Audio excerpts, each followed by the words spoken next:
The question is, how does a lawyer help their client prepare for trial testimony? It's a very important question. A criminal defense lawyer, by his training, doesn't really ever want his client to have to testify. Client testimony should be reserved for those types of cases and situations where the evidence just can't come from anywhere else. And being candid, meaning being truthful and being fully truthful, is really important when it comes to a client testifying. At Fanney Law Office, if we have our clients testify, either in court or in administrative hearings like DMV hearings, conditional restoration hearings where you've lost your license for DWIs, we help you prepare the testimony. There's a big difference between me telling you what to say, which we don't do, and me telling you how it needs to be said. That's what lawyers do. You know, our advice is built on what you tell us, the truth.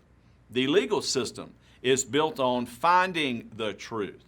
So when you're a client and you have to testify, it's very important you spend time with your lawyer. Your lawyer may run you through a bunch of questions that he intends to ask, and then he's going to run you through a bunch of questions that the prosecutor may ask you. That's good preparation. Some clients may go, I don't need to prepare, I'll just go up there and wing it, or I'll say whatever it takes. I'm going to say something, whatever it may be, just make sure that we don't get convicted.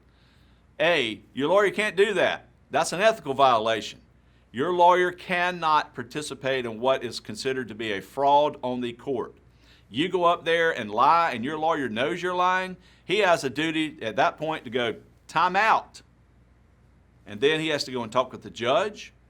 He can't disclose why, but you're going to lose your lawyer that day. A good lawyer is going to have to do that because they cannot participate in you lying to the court. There's another big problem with lying to the court or saying whatever needs to be said to get the job done. It's called perjury. It is a separate crime. It could also be obstruction of justice, which, by the way, I've seen is a big deal in Raleigh. I see a lot of obstruction by justice charges, obstruction of justice charges being thrown around in Raleigh. So it's very important that your lawyer adequately prepares you for testimony, that you tell your lawyer what he needs to know, that you listen to your lawyer's advice, and that you give truthful testimony.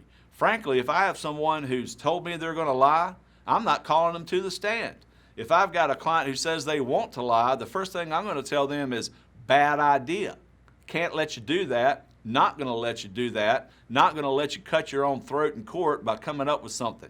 The system, believe it or not, as antiquated as it seems sometimes, cannot be fooled.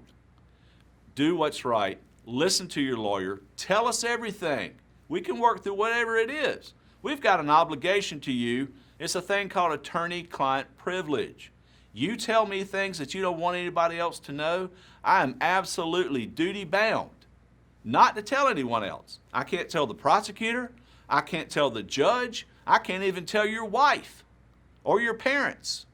But it has to be the truth.